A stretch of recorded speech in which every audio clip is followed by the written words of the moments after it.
I'm Holly. And I'm Bridget. And this is Girls Next Level. Welcome back to Girls Next Level podcast. I've got some bandages on my Do you? Yes. Tell me everything. I'm dying to know. Okay, you guys, I have to tell you what I got done because I cannot gatekeep this. It's the coolest thing. I think it's pretty unique. Nobody knows about this. So I got my cellulite removed. I know that sounds crazy and like unrealistic. No, it sounds amazing and sign me up. I did. So I went to this guy, Dr. Manis, who Yes. you know who he is. He's a surgeon in LA on Sunset Boulevard. And I had this done like 5 years ago. So it doesn't last forever. It lasts maybe, I'd say a good solid 3 years. And then I started to notice like cellulite coming back. And then it just got to the point 5 years later where I decided I wanted to do it again. Question. Yes. Do you think it's the same cellulite coming back? Because No, kind of a different pattern. Okay, yeah. Okay, yeah. So for those of you who don't know, cellulite is caused because you have this fascia like right underneath your skin that kind of, it's like a net. It holds everything together. And then fat underneath it starts to like pucker against that net. So what he does to like get rid of the cellulite, and he does this while I'm awake, it's like not even like a surgery, is he like, I mean, I don't know exactly what he's doing because my butt's numb. I'm not facing him. I've seen it. I've seen a video of what they do. But it's like they take a needle and they go in and they like poke where the skin connects to the fascia and like kind of undo it so it like loosens up. Yeah. So then you don't have the cellulite anymore. Yeah. So they take the needle and they push it in and then they kind of like move it back and forth and it like cuts that band. Yeah. And I forget what it's called. I'm going to vlog about it for my YouTube because I just feel like people should know about this. Like I always like being transparent about stuff. And I just feel like nobody knows about this procedure. And I asked Dr. Manis today, I'm like, did you invent this? Because I feel like nobody knows about it. And he goes, yeah, I did. He said he did it on Doc 90210, that show that used to be on E a long maybe time that's why I've ago. seen a video of it. Yeah. He said he did it on Doc 90210, but it was just something he just kind of figured out. He says a lot of his patients come in and they're not even asking for specific things that exist. They'll be like, how can you fix this? I don't know how to fix this. Yeah. But it's a really cool procedure. You're like awake the whole time. How much did it hurt? The only thing that hurt is they inject you with a little bit of painkiller. So that needle you can feel, but the rest of it you can't even feel anything. Is it just one injection or do they have to do painkiller every time they do a poke? I mean, maybe like 2 injections per butt cheek. Okay. But it was super easy. It took 45 minutes total. This is the second time I've had it done. I think it's a really cool thing. And you guys, cellulite is totally normal. Every woman, almost like 99.999% has it. So don't feel like you have to do anything about it or anything like that. It's just, I think for me, because I like to take a lot of photos and well, it's a personal choice. yeah. There's nothing wrong with it. I'm probably damaged by trying to live up to a weird beauty standard. But I do believe in being transparent and I don't want to gatekeep. So Yeah. Speaking of, what is Megan Fox gatekeeping? I know, right? She was on Call Her Daddy talking about the surgery she's had, what she hasn't had. And then she says, oh, and then there's this other really great thing I'm gatekeeping. I'm not telling anybody about it. She's got to know that's going to make everybody speculate like 1,000 times more than they would have. Yeah, maybe she's just a viral genius and just put it out there so it would go viral. Maybe.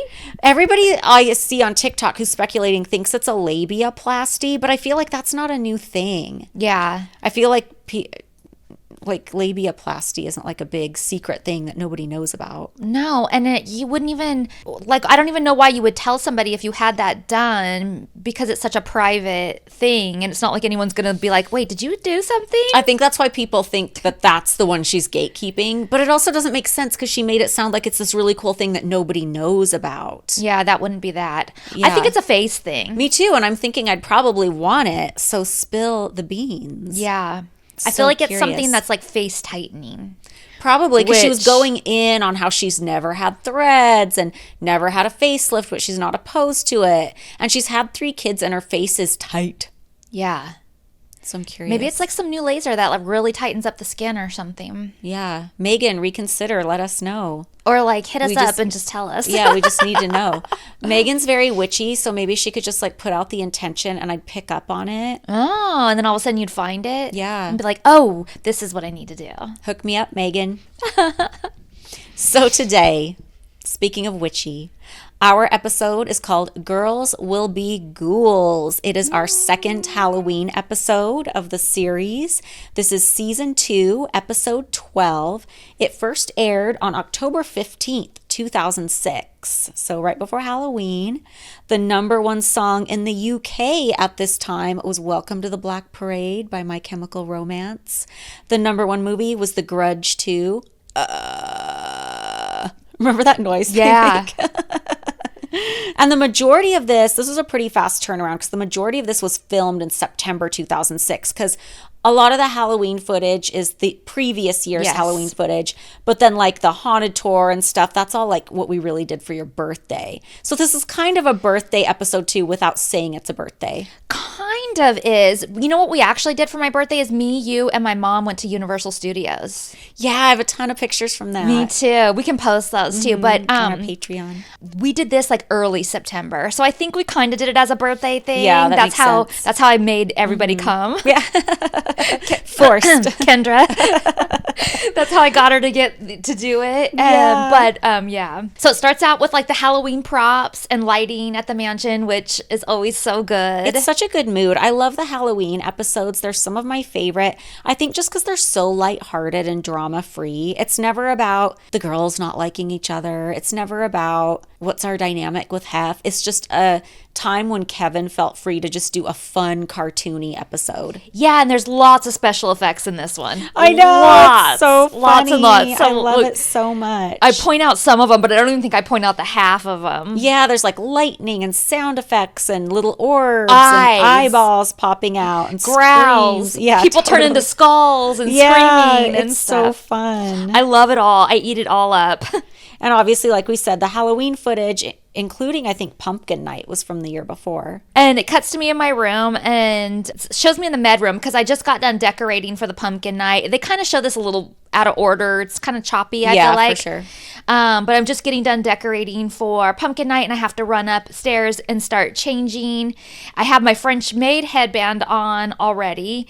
And so it doesn't make sense what they show next because I go upstairs and it shows me applying all of the stitches and stuff. And I was doing that for Bride of Frankenstein. So that's a totally different thing that they were showing. But you were Bride of Frankenstein a long time before this. Did you do it a second time? I did it a second time. Okay, that makes sense. Because I was going to be like, I thought that was like your first Halloween here. It was. But Do I you did want to it. hear a funny story? What? I remember that first Halloween you were with us and you were so excited about your Frankenstein stitches and stuff and you showed it to me and I remember being terrified for you that you would get in trouble.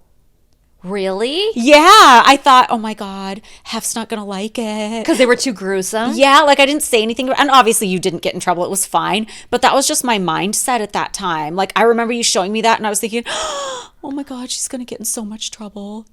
Oh, because it wasn't sexy and hot? Yeah, well, I mean, you were sexy and hot, but I just thought that it was so outside of the box for Hef, and I just was scared. I think a lot of my costumes were, because I always, like, I love to be sexy and pretty for Halloween, but I always have to have a gruesome detail to it. Well, I think he liked your costumes. I think I was just in a mindset because everything was so conformist. Yeah. And sometimes it was so scary to step out of line. I was like, oh, I love being an outlier. yes, I know. Breaking those boundaries. Needed some outliers.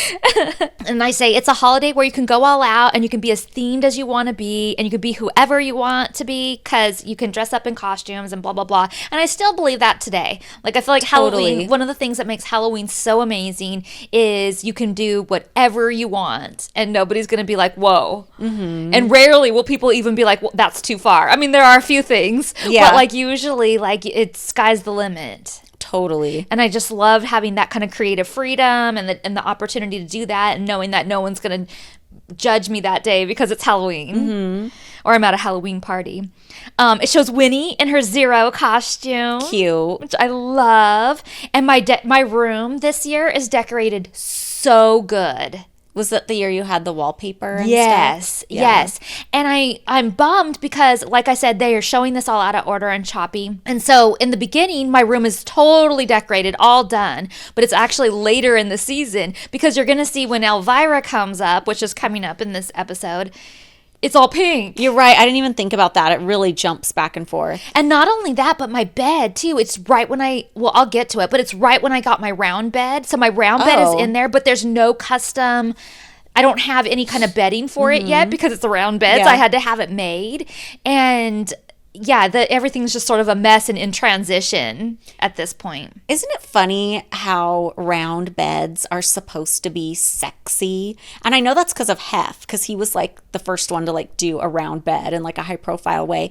But I was looking through, I saw on Instagram somebody was mourning the loss of one of those Poconos hotels. One of the last standing ones just got sold. So they're scared it's going to be like tore down. So they were posting all the pictures, and it has like the champagne hot tub and the heart-shaped tub and stuff like that. And it also has a round bed. And I was just thinking how funny, because there's nothing inherently sexy about just like a round bed by itself. If anything, I think you're more likely to slip off. You don't even got a corner to grab onto. But it's thought of as like sexy because Hef had one. And I wonder why he decided to have one. Like, was it just like a fun mid-century design element, and then he added all the bells and whistles, like, oh, it rotates and it does this and it vibrates apparently. But it's just funny to me because it's like a round bed is thought of as like this sexy thing, but there's really, like, when you just break it down, there's nothing sexy because a bed is round. I'm gonna throw out a theory, and I think you're right. I think it's just because Hef had one that it became like a sexy bed. But I will say that because it's round, you can't, like, you would have to sleep closer to somebody. So like my sister spent the night, like we had way more room in my queen size bed where you can like both be on an edge. Okay. Then if you're in a round bed, it forces you to be like closer in, especially the taller the person is, the further towards the middle they have to be. So two small girls can be, we never touched, you know, but if you were a couple, it kind of forces you into the middle together. Interesting. That a little makes more sense. so than usual, especially if you're taller. Yeah. So don't go slipping around. Could possibly be. Yeah, and then you put those satin sheets on there and you're slipping all over the place. I remember my pillows were always slipping off the bed. Oh, yeah. I have satin sheets now, too, and that's always, everything's falling off. Nick hates them. He's like, no on the satin sheets. No. Which is fine. And I still have my round bed, by the way. Fun. I don't know I don't remember if there's an episode that like kind of talks about my room transitioning and getting the round bed or not. That's interesting because it's brand new in this scene, I can tell. And it's like that through the series, like even in later seasons. Like in one scene, you'll have hardwood floors, and then in another scene, it goes back to carpet. It's just like all over the place. Yeah, one scene I have like a canopy bed, and the next scene I have the round bed. Today's show is sponsored by Care of. I'm super excited because I got my Care of vitamins this week, and I love it because it's the little things, you know, like first I went on and did a quiz and they told me exactly what supplements they thought I would need or maybe what I wanted. And then they come in these cute little bags that are like zipped off and they have my name on it and they're all stacked in a little box. So it's easy just to pull out what you need for the day and take them with you on the go. And I just love that. I love that they're personalized and customized like that. Care of is a health and wellness company that ships high-quality, personalized vitamins, supplements, and powders conveniently to your door every month. All you do to get started is take a short, simple online quiz about your lifestyle and health goals, and Care of will give you doctor-backed recommendations. It's that easy. Care of makes taking your vitamins on the go so convenient with individual daily packs that are perfect for a busy routine. Just throw a few in your purse, gym bag, or suitcase, and you're all set. Care of's daily vitamin packs are made with plant-based compostable film to help limit the impact on the environment without compromising on the quality and safety of their products. For 50% off your first Care of subscription order, go to takecareof.com and enter code NEXTLEVEL50. That's 50% off your first Care of subscription order at takecareof.com and enter code NEXTLEVEL50. In an interview, Holly says, I like to believe in ghosts. I think it's fun. I don't know how real it is. I mean, I'm probably not going to find out in my lifetime if it's real or not. So why not have fun with it? I thought that was funny and like a be careful what you wish for moment because I feel like I found out. Yeah, fuck around and find out. Yeah, not like I have like the answers for anybody, but I've had so many experiences like since then. So I just kind of laugh when I hear myself say that. I'm probably not going to find out in this lifetime. Well, you're not going to find out the answers, but you're going to find out that there's... I've seen some shit. Yeah, that there's something going on. Well, I feel like you got your answer almost immediately, but we're still in denial because that time we're sitting on my floor scrapbooking. Oh, that was a blatant one. Yeah, and she just says, I want to believe, but I just need some sort of sign. And all of a sudden my TV went to like so loud volume and we were running for like, where's the remote? And it was on my bed. We were on the floor. Nothing is next to it. And I had to turn the TV down. The timing on it was impeccable. And it was loud, like full volume. And I love that they're just showing little details like the pumpkins in the trunk of the limo, because for pumpkin night, we would always go to the pumpkin patch. It used to be Mr. Bones, which back then, Mr. Bones Pumpkin Patch, and that, if you don't know, is like the pumpkin patch everybody goes to get paparazzi'd when they go get pumpkins every year in LA. It used to be on the corner of like Club View and Wilshire, like right on Wilshire. And I remember always thinking like, how is this plot of land just available? Like it's so valuable. And now there's a high rise there. But for the longest time, it was just this empty plot of land. And every October, Mr. Bones Pumpkin Patch was right there. And it was right down the street from the mansion. So we would go get pumpkins and load up the trunk of the limo with the pumpkins. And I wish they would have followed us to the pumpkin patch. And I'll get to why later. I wish they would have too. We have cute pictures from the pumpkin patch. Yeah. Maybe they didn't allow filming. I find that hard to believe, though, because it was such a paparazzi haven. No. Like, Mr. Bones had to know what they were doing. I feel like I remember them saying that they wouldn't allow them to film. Oh, no. You know what? You're right, because so many celebrities went there. That's why. Mm-hmm. Yeah, okay. And I love that you can see me eating a Frankenberry treat, because that was something I always made every year and still do for Halloween. Did you see that it cuts to you, like you're in a like cute ponytail in your shirt, and then it cuts to you in like curlers? Yeah. It's all over the place. And then it's funny because Bryant asks you a question, you're like, I couldn't even understand. There's something about it's over there or something. Yeah. But didn't they stop making Frankenberry for a little while? I don't remember that. I thought you were having the hardest time finding it. There was a period of time where it was harder to find, yeah. Oh, okay, because I thought they've quit making it for a while. Now every time I see Frankenberry when it's in the store, I'm like, oh, I wonder if Holly knows this is here because it's in my every head. year, immediately when I see it, I stock up. So there must have been a scarcity time because I still operate like that. Like if it's September 20th and I see a Frankenberry, I'm like, gotta get it. Yeah, gotta get it before it's not there anymore. There definitely was because I have it in my brain instilled still. Yeah. Did you try Carmela Creeper, the new monster cereal that came out this year? It's good. It's like caramel apple flavor. Oh, and she's a DJ, like a zombie DJ. Can I tell you something about Apple, though? So way back when, and this was not, I feel like around my 21st birthday, which we were just talking about, but like, it was maybe a little bit after that. But do you remember when apple martinis were the fucking thing? Like yes. It was like it was just like you wouldn't go anywhere without ordering an apple martini or like whatever. Everything was apple flavor, and apple was such a thing. I loved them. Oh, and there were variations too. There was like the Washington apple. Yeah. Yes. Like if you were sophisticated, you'd get the Washington apple. Exactly. And there was even the caramel apple and everything like had like goo on the bottom, caramel goo. But I burnt myself out on apple flavoring so bad that now like if I get like a candy and it has like an apple one in there, like I don't even know what it would be right now, like a chewy sweet tart or something like that, I have to like throw the apple ones out. Oh yeah. Yeah, so you probably wouldn't like Carmela Creeper. I would have back in the day before I like totally like killed myself on apple stuff. And they also sell a box that's like a mix of all the monster cereals. Oh, that's interesting. Yeah. I made treats out of those this last year. And then in interview, I say little things have happened, random things. Like I was taking some pictures throughout the mansion and I caught orbs, paranormal balls of energy. It's really creepy. And everyone I showed it to was like, whoa. But the thing is with this, because orbs are very, very controversial, so I want to talk about this for a second. Orbs in pictures are usually dust or a bug or like a lens flare or something like that. And I was not referring to those orbs. They show a whole bunch of those in these pictures that they show.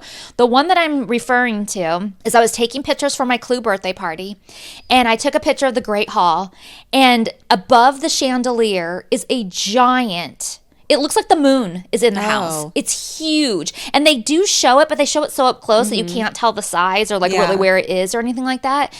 And it was so massive. And I'm like, wait, what the fuck is this? So I took it back to Rit's camera where we used to get our pictures developed. And I asked them, what is this in my picture? And they went through the negatives. I'm like, what are those things called again? They went through the negatives and they looked at it with a loop. And they said they have no idea what that could be. And I've asked other paranormal investigators since who like analyze that kind of stuff, what their thoughts are. And nobody can get back to me on an answer. Nobody. Weird. So I'm not saying it's paranormal. I think it's very weird, though. And I wish that somebody would give me some sort of answer. And you guys, I know all the big players in this field. Nobody can give me an answer. That's so crazy. I don't know if they just don't want to burst my bubble that's not paranormal. No, people are waiting to burst people's bubbles. That's what I think, too. So why, like, it's very interesting that nobody knows. Yeah. I do love that they showcase your orb photos, though. I think that's fun. Yeah. I love that they're documenting because they talk about you getting your paranormal investigator certificate. And I love that in the process of that, they're also documenting the original Mrs. Letts story, which we talked about last season. And we'll get to it later, but they document my ghost story in the basement. Like, I'm just so glad that all of that got documented back in the day. Me too. So it doesn't just sound like shit we're pulling out of our asses these days. Yeah. And I know that tape because I'm filming too. Like I know I have that tape somewhere. Yeah. I don't know where it is, but I feel like it would be so fun to watch. Yeah. So it shows you coming in to the master bedroom or primary bedroom. Sorry. Still trying to switch that up. So it shows you coming into my bedroom and you're talking about getting your paranormal investigator certificate online and you're doing a whole project on the Mrs. Letts story, which we talked about last season. And then part of your project is to document my story about the lady in the gym, right? Yeah. So we're going down to the gym, you're filming it, I'm telling the story. And I love that they even capture like the secret passage. They show the entrance to that. They show the closet that pops open. Like they're showing all this stuff. And when it cuts to my confessional, when I'm talking about this, they have like my Jackie Ho costume wig in the background. I did not know what it was at first. And I'm like, what is that creepy ass thing? Because they have like the sunglasses. It's on like a mannequin head or foam head or whatever. It has the hat and the wig and the glasses. But it looks so, my first thought was DB Cooper style back there. Oh my God. That's so funny. But it looks creepy. I think they have it lit weird too, so you can't tell what it is really. They do. And I love that they went out of their way to change the set of my confessional a little bit for the Halloween episode. Because usually when you're doing a confessional, you're talking about like 5 different episodes in one confessional. So I love it that they went out of their way for the Halloween. And then we're looking in the closet and I find this video certificate with Pamela Anderson. I'm like, oh, this is good for the Pam Anderson room, which was one of the rooms I decorated in the guest house because they all had a theme. In commentary, you say that you would love, because we're talking about making this documentary of the house being haunted, and you say you would love to do a documentary on GlamourCon. And I was like, even today, I'm like, that's brilliant. Like, you should do that. Well, does GlamourCon exist anymore? No, but I think that's even more fascinating. Like, I'll help you. Let's like talk to the original players, all the people that did it. Like, let's like talk to, because it would be fascinating. I think the real loss, though, is it's not still going on, so you can't really capture the people that are going now. Because I thought GlamourCon was so fascinating. It should be a documentary. But then at the time, I was like, but you can't really do it without kind of making fun of everyone involved, I feel like. No, I don't think that's true because I think that just... Really? Yeah, because you're just telling the story. That's what a good documentary will do. You're just neutral in telling the story. You let them speak for themselves and you let the audience make their decision. It'll speak for itself. Yeah, because GlamourCon was interesting. Yeah, like you don't have to put the spin on it like, what the fuck? Yeah. They'll do it themselves. Yeah, if somebody could have magically gone and made a GlamourCon documentary, that would have been really fascinating. I don't think it's too late. And I bet people have all kinds of video footage of it. Yeah, I bet you're right. Well, somebody out there, it's not my project, but I think I'd watch it if somebody made it. Oh, I want to do it. Do it. Do it by all means. I'll do an interview. Yeah. Oh, Stacy would be a great person because she was going to it for so long. Oh, 100%. She knew all the people. She knows a lot of the guys, the fans that were there. She would do those private shoots and stuff that people could pay for. Yeah. Like she knows the ins and outs. Did I tell you guys how much I love Hungry Root? First of all, I went on and I put in all of like my likes and dislikes, my preferences, everything. And then it sent me like meal plans that it suggested. And then I'm super picky, or should I say particular, about certain ingredients and different like herbs and things like that. So I was able to go on and like take things out or add things and substitute them. Plus I was able to do like some of my regular grocery shopping on there too. And it was all just delivered to the house. Like, I absolutely love it. Hungry Root is the easiest way to eat healthy. They send you fresh, high quality groceries, simple recipes, and essential supplements. It's like your personal assistant for healthy living. Take a fun short quiz and Hungry Root will get you to know your personal health goals, what you like to eat, and more. Then they'll build you a personalized cart with all your grocery needs for the week and give you delicious recipe recommendations to put those groceries to use. Each order is fully customizable, so you can take their suggestions or choose anything you want. They've got fresh produce, high quality meat and seafood, healthy snacks, smoothies, sweets, ready to eat meals, kids snacks and meals, vitamins and supplements, and much more. Right now, Hungry Root is offering Girls Next Level listeners 40% off your first delivery and free veggies for life. Just go to hungryroot.com/nextlevel to get 40% off your first delivery and get your free veggies. That's hungryroot.com/nextlevel. Don't forget to use our link so they know we sent you. Oh, before we go on to the next scene, I have to grab a prop real quick. Ooh. I have a question for you too.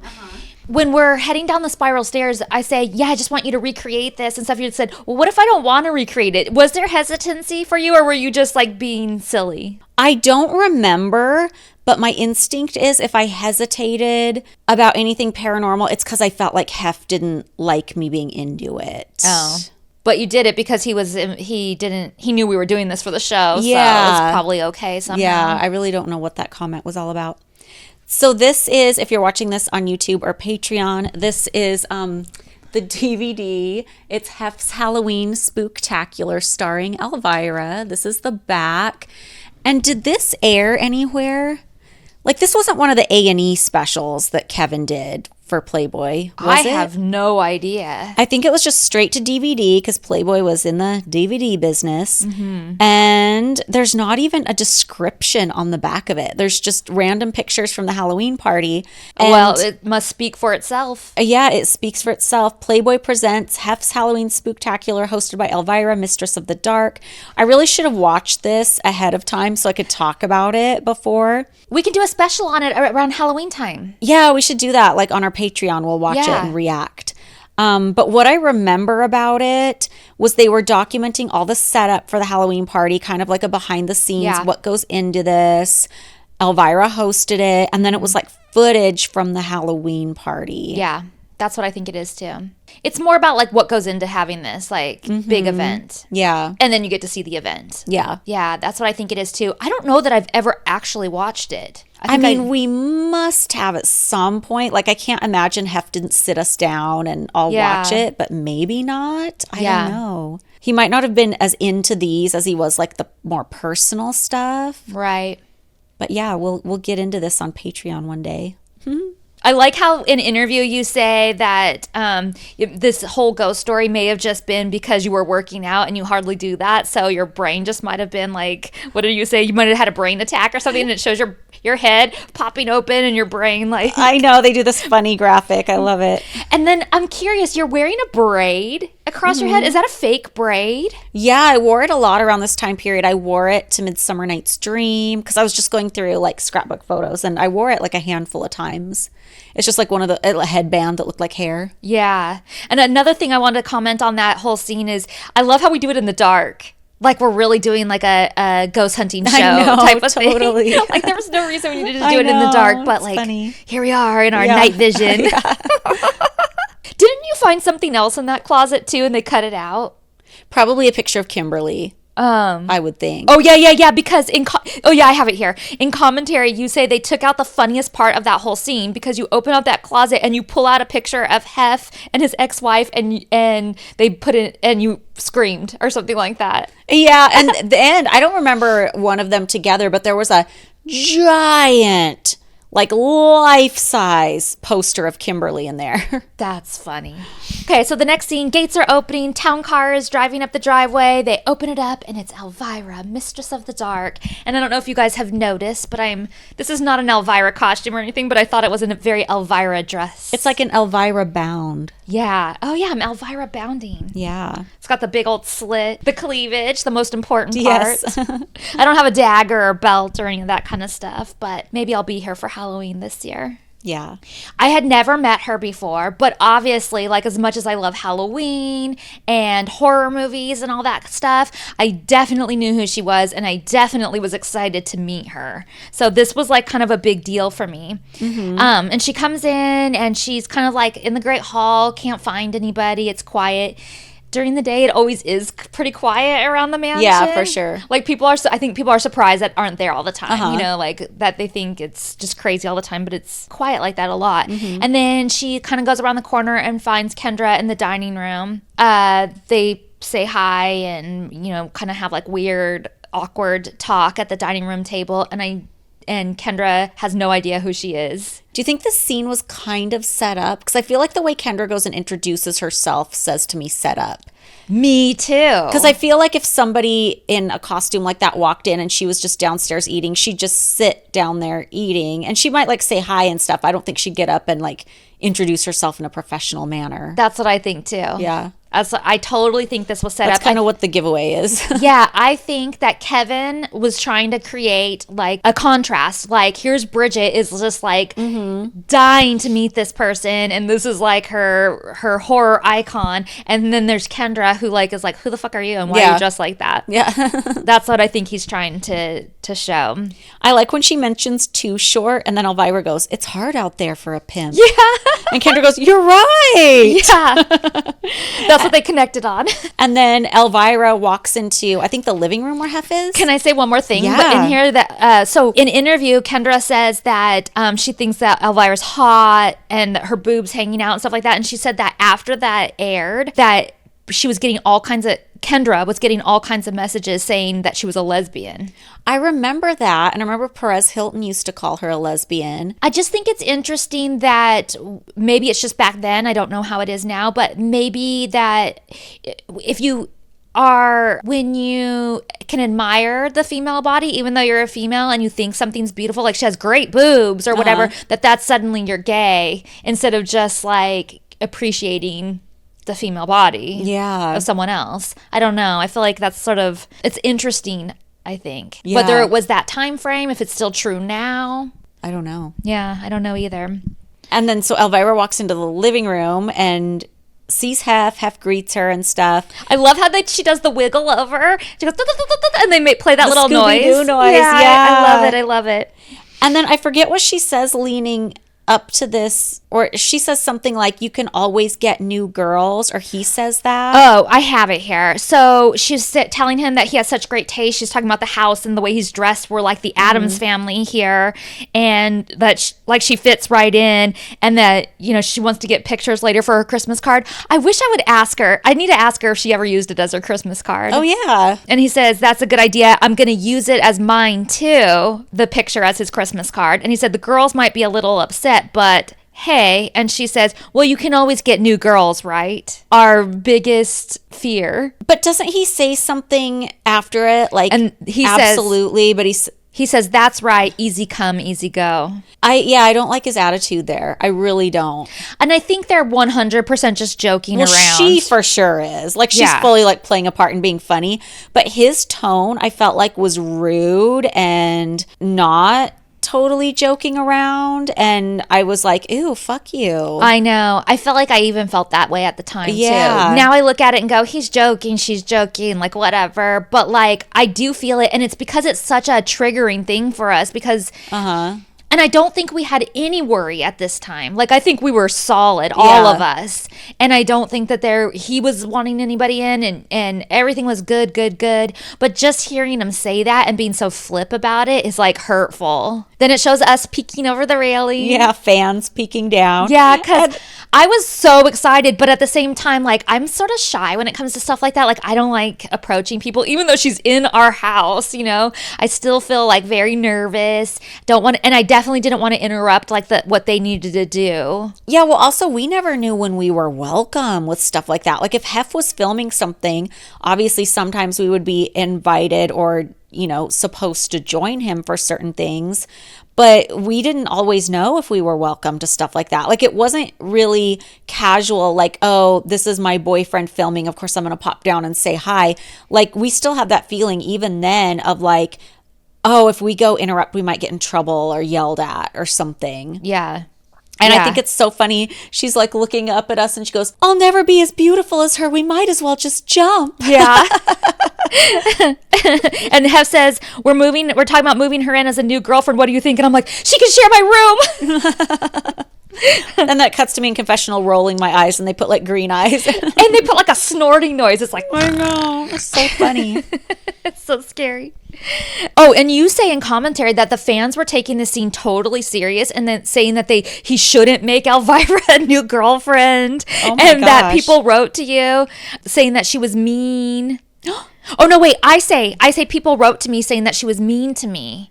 Damn, people did not get the humor. No, not at all. And you guys, just for the record, I did not think that she was being mean to me at all. And this is my very first opportunity of meeting her, and we have been friends ever since. Well, it's crazy that I feel like it's kind of obvious that Elvira's like playing a character and she's being funny, but people thought she was being rude. But Hef can be like, who cares what the girls think? You can always get new girls. Absolutely. Ha ha ha. And nobody's like, Hef's a dick. Right. Isn't that weird? You're so right. Do you guys know what one of my biggest challenges is right now? Keeping everything straight, just like mom life and work life and keeping track of like everybody's schedule. What days do I have the kids? What days don't I have the kids? What do they have going on? All the stuff. It can get pretty crazy sometimes, but not so much anymore with the Skylight calendar. It's the perfect gift for busy moms who love organization. That's me. The Skylight calendar is a smart touchscreen calendar and organizer for all your chores, groceries, to-do lists, and a great way to manage appointments to make sure they never overlap and they're never missed. It helps keep busy households on track and everyone on the same page so families can get time back for the moments that matter. No more constant reminders, no more cluttered paper calendars, no more worrying what someone has forgotten something. Skylight Calendar is available in 2 sizes, a 10-inch or a 15-inch. The 15-inch size is wall mountable. It shows all family events together in one spot with events color-coded so you can easily see what everyone has going on each week. The chore chart feature helps establish positive habits and routines while allowing the family to easily manage household tasks. Kids love checking off chores and watching their progress bar update. 100% satisfaction guarantee. If you don't love the Skylight calendar, you'll receive a full refund. We offer a 120-day money-back guarantee and free returns. As a special limited time offer for our listeners, get 15% off your purchase of a Skylight calendar when you go to skylightcal.com/level. That's skylighthtcal.com/level. Mother's Day is coming right up, so order today to get 15% off your purchase at skylightcal.com/level. So then Elvira is shooting photos with you and Hef on the back patio. And I noticed Chris Samaruso is the one taking the photos. And he was the one who would always take portraits of us with our pets. Yeah. He was really good at like photoshopping the pets. So everybody looked perfect. Yeah. Yeah, he did a really good job. So then I bring her upstairs to see my room. And this is like one of my biggest disappointments because I can tell the room is in transition. There's a bin of Halloween stuff. I can see like bloody leg stumps sticking out and things like that. And I can tell that I have all of the pictures and framed things off the walls and kind of stacked along the side because I'm going to put up all that specialty wallpaper and everything, but it isn't done yet because this is back in like, I think August or something like that we're filming this, late August, because I used to pull all of my Halloween stuff out in August. This is what I usually like to do even now. Pull everything out in August, kind of get an idea of what I want to do, decorate all of September because I really go all out. So it takes a long time to do it all. And then have it decorated all through October. Yeah. And then November 1st, if I'm not hungover, it can come down. Yeah. If not, it's November 2nd. But now it's Nick's birthday on November 1st. So I have to, maybe push it a few days. Yeah. But anyway, I give her a tour and I love her reaction because she like is gassed and practically passes out. And I love the montage they show of all the pink stuff, and they focus in on my favorite prop, the pillow that says pink. It's not just a color, it's an attitude.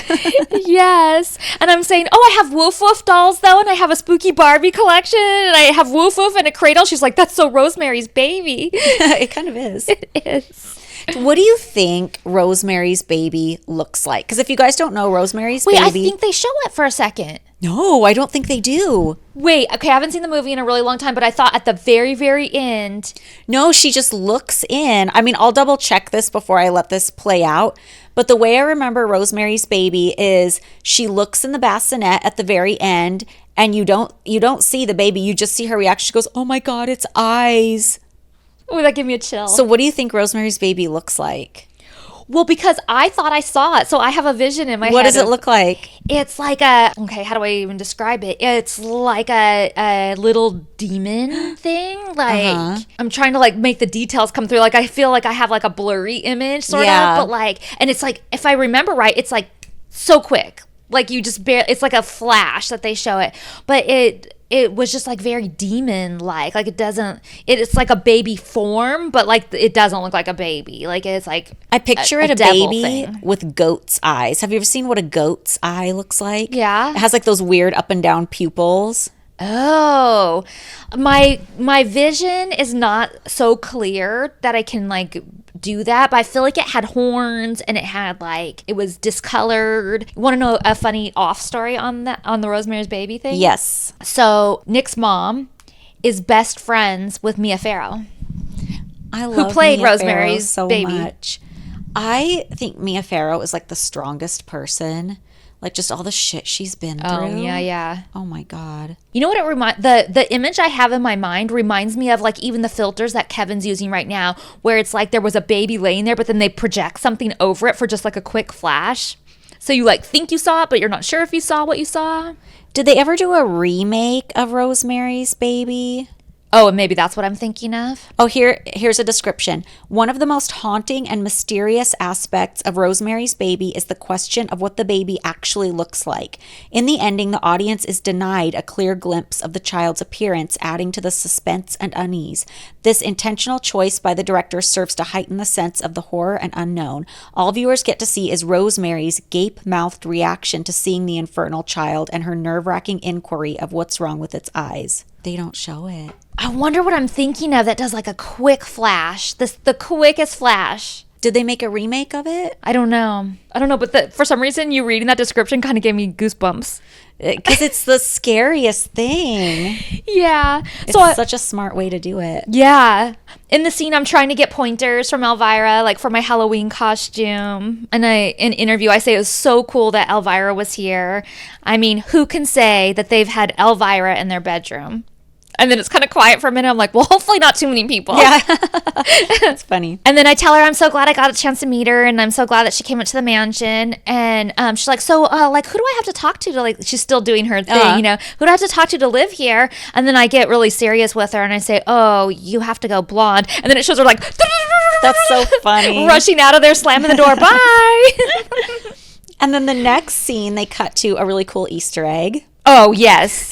They cut to one of the tombstones in the front yard, and it says, Kevin Burns in Hell. Yes. Which was the tombstone for our executive producer, Kevin Burns. But the reason it's a fun Easter egg is back then, nobody knew who Kevin Burns was. Like, his name is at the very end of the credits, but, like, nobody knew. So it's like, anytime he was on the show, which was usually when he's in a huge like costume and you can't see what he is. Oh, he makes a cameo in this. Yeah, for sure. We always thought it was fun because like the audience didn't know who he was. So yeah. And then it shows pumpkin night happening. Mm-hmm. You know what I have to say, not to be the downer of downers and just down on this scene, but I was watching this scene and I'm like, I hate this scene. It's so boring.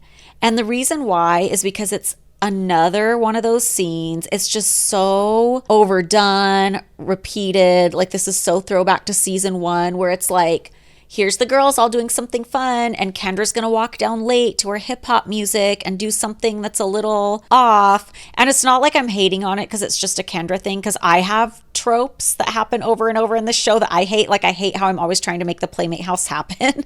Like, I need to give that up already. Yeah. But I just feel like we should be past this already. Like, it's season 2. Stitch Fix sends style so good you can feel it. They deliver all the confidence that comes from a truly amazing outfit without any of the work. It's so easy. I went on and took a little quiz about my style, and then they showed me a whole bunch of pictures of different outfit ensembles, and I gave it a thumbs up or a thumbs down whether I would wear any of those things or not. So it was actually kind of fun to do as well. Oh, I loved my Stitch Fix stuff. I got all these amazing black basics, and then they sent me this blazer that's kind of like plaid, and it's very on brand for me. It's very Capricorn. I loved it so much. My stylist helps take my wardrobe to the next level. She knows what works for me, sometimes even better than I do myself. She helps me discover new things about my style. It's like my stylish best friend is shopping for me. I just give my stylist my size, style, and budget preferences. I order boxes when I want and how I want. No subscription required. And she sends 5 just for me pieces plus outfit recommendations and pro styling tips. I keep what I love and send back the rest. It's just so easy. And if you don't love something, just send it back. Shipping, returns, and exchanges are always free. Style that makes you feel as good as you look. Get started today at stitchfix.com/GNL. That's stitchfix.com/GNL. stitchfix.com/GNL. Can't we do something a little more creative? Like, I feel like I've seen this scene a million times before. Like, the obvious example I can think to compare it to was the Easter egg. Yeah. This is exactly like the Easter egg party, but in a different font. You know what's funny is you say that in commentary. Oh, I do? Which is interesting because I say in commentary, Holly says this is not her favorite sequence because it's redundant to Easter. And you actually say it was filmed 2 Halloweens ago. So that's correct then on the pumpkin carving thing. I couldn't watch with commentary this time when I was doing the research because I couldn't find like my DVD plug-in for my computer. So I had to do YouTube, but... Oh, yeah. And like obviously I love all of this stuff and everything, but I did think that it's unfortunate that it has to be Kendra coming late again and then being really loud, like she's yelling because her pumpkin's not turning out, and then, you know, of course, a failure at her pumpkin carving, which is not really a failure. No, you can't mess up carving a pumpkin. It's like whatever it is, it is. So yeah, I did feel all of those things too.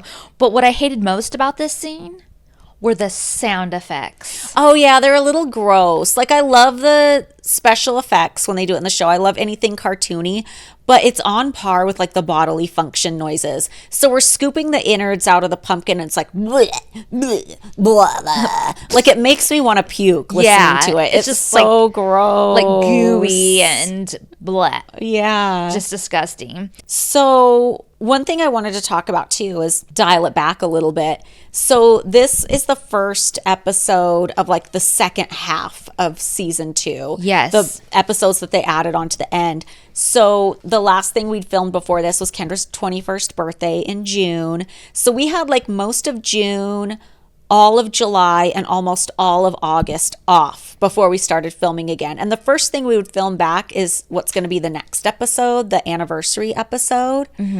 So what did we do that summer? Because I just found my scrapbook accordion files from this section. I'm bringing up my notes right now. So we finished like mid-June because we got back from our Europe trip like June 4th or something like that. And then we had the baby shower on like June 10th and then a few other little like things in there. So then we're done. Like, I think that was the last thing we filmed. And then like June 17th, we have the Jazz Festival, which is always a big deal for all of us. And we go to Last Remaining Seats on the 21st. For you guys that don't know, did we talk about that before? It's like a fundraiser to preserve old theaters and old buildings in LA. And every year, Hef would sponsor one of the events. And we would go to like usually the Orpheum Theater downtown and watch an old movie. And then on the 24th of June, we went to a party called Partying for a Purpose. And you texted me and were like, partying for a purpose? Yeah, Bridget sent me a whole list because I only just now found my files of all the stuff. I go, what is Party for a Purpose? Like, I remember that title, but what was it? It was some charity thing in the backyard. Yeah, I don't know. I just know my photos say that's where we were. Party for a Purpose. Yeah, it's obviously a charity, though. Obviously, every Sunday we're doing Fun in the Sun. And then on June 28th, we shot Mike's Hard Lemonade, which I thought was really fun to shoot. And we have pictures from that, and I'll post it on our Patreon. Yeah, I don't remember anything from that shoot, but what was that? Was it like an ad for E? Did it run on E? Did we get paid extra for it? Was it just something we were wrangled into doing? I don't think we got paid for it. Because a lot of this stuff, a lot of this brand deal stuff and ads, we didn't always get paid for. We were just kind of like expected to be team players and jump on board, which we were fine doing because obviously the show's a huge opportunity. Yeah. And we would get paid little things like for the Captain Morgan, we got paid kind of like a photo shoot fee for being in the photos, but it's not really on par with what you would think of as like a celebrity. And I put that in quotes because I don't think I'm like a big celebrity because I was on one season of Girls Next Door at this point. You know what I mean? But anybody who's on TV, you would think like their brand deals or endorsements, you get paid a decent amount of money. It was never on par with that. We were always just kind of wrangled in and like, oh, here's like a couple $1,000 for the shoot day. But, like, did we even get paid for filming a Mike's Hard Lemonade ad? I don't think so. Yeah. I don't remember any paycheck with that. I could be wrong, but I don't think so. And, like, any extra commercials we did for E, that was always just, like, expected. Oh, we do tons of stuff for E. Remember E! Online was always coming to film with us? Yeah, which sucked about E! Online because that was the home of, like, the horrible mean message boards that they just allowed to thrive. I loved working with the people from E! Online. Like, I just thought they were so fun, and they did like really fun little skits with us. And I remember anytime E! Online wanted to film something, I was like, yes, like we do game shows and stuff, and they would bring like buzzers and like set up like a fake game show looking thing. I have no memory of this for some reason. Oh, really? Yeah. And like I would win I remember winning a prize, and it was a framed picture of Hef, and I kept it in my room after that.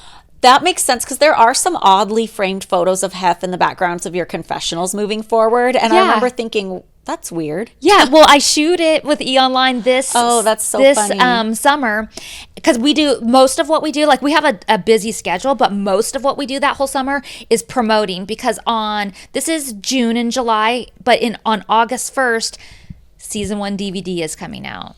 And they have us promoting our asses off. And it's interesting because we're already almost done shooting season 2. And we still, like, this is going to be the first we're learning that our nudity is, like, on every DVD in Walmart. You know what I mean? Uncensored. So we're only just now learning this. We don't even know it yet. Not till we get to August 1st. Yeah. But July 1st through the 3rd, I leave and go do Celebrity Paranormal Project. How was that? Amazing. Do we want to get into it here or like? Yeah, why not? Okay. It's on theme. Yeah. So I got called down to Mary's office one day, and she said that there was an offer that came in for me to do Celebrity Paranormal Project, but they almost didn't give it to me or tell me about it because it's for VH1 and E doesn't want me doing it and Hef doesn't want me doing it. But so how did it get through? Did Mary come to your rescue? But Hef decided, she didn't say she came to my rescue, but she just said that Hef decided that it was an opportunity he couldn't keep from me, knowing how much I love all of that stuff. Mm-hmm. And so he had gone to bat with E to let me do it. And it was literally leaving like that weekend though. Whoa. Yeah, because I have and I'll put these all on our Patreon, but it says leaving this Sunday. Like, that's what the memo says. Like, and I don't know what day I was there, but so yeah, they flew me to. I was super excited about this. They flew me to Maine. I don't think I knew who the other contestants were because when we got to the hotel in Bangor, Maine, they kept us all sequestered. But I remember they had we weren't allowed, but I could smell pot coming from one of the rooms. Oh, that's funny. So I was like, who is that? I know that's got to be somebody from the thing. And then the next day, they all take us to this like little tiny, there's a little dock. It's like not anything big. And we're all sitting there waiting. That's the first time we all meet each other. And they take us in a boat to this little island. And there's like a 400,000 square foot abandoned textile mill. Ooh, and spooky. They drop us off right at dusk. And we have to stay there until dawn. And there's no camera crew on it. We have to film ourselves. But there's cameras set up throughout the place that it's filming, and we have a computer that tells us what we need to do. So my team was Mia St. John. She's a boxer and has done Playboy. And Andrew Firestone. He was one of the original Bachelors. Oh, yeah. Coolio, which was amazing, and David Carradine. And me. Fun. That's an eclectic group. Yeah, and it was such a fun experience. I'm so glad I did it. I want them to bring that show back so bad. I want to host it. That'd be fun. I know. I feel like I should just email them and tell them, let's do this, please. Do you feel like real stuff happened when you were there, or do you feel like you were tricked for like content purposes? I think a little bit of both. Mm-hmm. I think that a lot of it was set up. I tried to ask them. I was on a flight and I just happened to be sitting next to one of the executive producers. And I was like, okay, so tell me about this. Did you guys set it up? And he just got all giggly and wouldn't say anything. So I'm confident some of the stuff was set up. Oh. But something whispered in my ear. And that can't be made up. Yeah, you can't. You can't make that shit up. Yeah. And it was like I could feel the breath. Like I could feel it. You know? I've had that happen to me at this house. Yeah. So like, yes, I think a lot of it was made up, but not all of it. And I actually am linking my episode on our Patreon. Ooh, that's fun. Yeah. Awesome. And I'm also I found like tons of artifacts that I have from it. Like they had this, my name on the door in their font and all that stuff. I thought all that stuff was so cool. Yeah. And just like the packet that they gave me when I arrived and like just all the little memorabilia stuff that I saved. I'm going to post it all on the Patreon so you guys can see it there. And then I get back on July 3rd and the next day is 4th of July, of course. And then later that week, we go to Disneyland, just us girls, not with Hef and Melting Pot. And then my brother comes to visit. And this is interesting. I have that my brother's there for a couple of days and that him and I drive to Lodi. And then the next day, I fly back to LA to do the Girls Next Door TV Critics meet and greet. But then I turn around and fly right back to Lodi again. Whoa. And that critics meet and greet, that was a thing at the Pasadena Hotel, right? I think so. So that, I remember, was just a thing we went and mingled. It wasn't like some awful critics panel. Oh, that's good. Like, yeah, because I remember they would do that every year at E. They would have that thing in Pasadena. Like even in the spinoff years I went to it. And it was always just nice. You just go get your picture taken and just kind of mingle. You didn't really have to answer crazy questions or things like that. But it's crazy how this whole summer, and you're probably only halfway through the list, we're doing so much press and so much promotion, which I hated doing press just because I thought the press was oftentimes very rude to us. I don't mind doing the work to do like all the promotion and stuff because I thought the show was a good opportunity. So I'm not like mad about it, but it's just interesting to note how hard they were working us that summer, because for people who were so quote unquote replaceable and who didn't matter and, you know, the show's not about us. Easy come, easy go. Yeah, they sure thought we were important enough to engage in all this promotion and get their money's worth out of us. You know what I mean? Yeah, because we do, so we do that critics thing, but then we also do interviews with Australian media. And then we're doing, E is doing a whole thing where they film us getting ready to go to Katana. And we go to Katana for dinner and then do the Sky Vodka party. But E's filming us do all that for like, you know, their own content. I don't remember that at all. And there's a big party at the mansion with K-Rock, and we do interviews with Kevin and Bean and go to that party. We're doing Extra, the Girls Next Door e-promo shoot that I was talking about, where the game show and all that kind of stuff. And then I have just another random Girls Next Door promo. And then I have the Ryan Seacrest interview. And we also do Good Day LA, MSN.com and AOL.com that day. But the Ryan Seacrest interview, July 26th, that's when I had a meltdown. Yeah. A total meltdown. When we heard they were adding more episodes, but we weren't getting a pay bump. Yeah. Yeah, that's the first we know. They're adding more episodes to the season, but you guys aren't going to make anything more, so chill. And I was not so chill. And the next day we do Craig Ferguson and Bill Maher and Access Hollywood. Then the next day, it's August 1st. Now we're doing Good Day LA and KTLA Best Damn Sports Show, Tom Likas. The list just keeps going on and on, all the different. Oh, one day we have a whole French press day.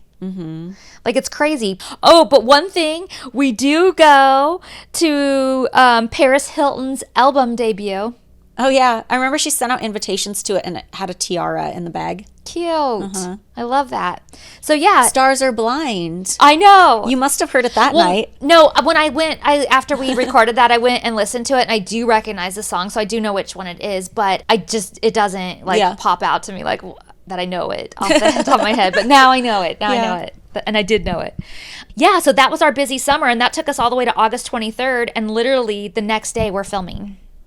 Yeah, so they got their money's worth out of us. For sure. We were kept very busy. Yeah, so that's the first half of this episode. Next week, we will go on to our spooky tour and all the stuff that goes along with it. So if you would like more content, check out our Patreon at patreon.com/girlsnextlevel, and we will see you guys next week. Bye, guys. Bye. For more content, check out our Patreon at patreon.com/girlsnextlevel.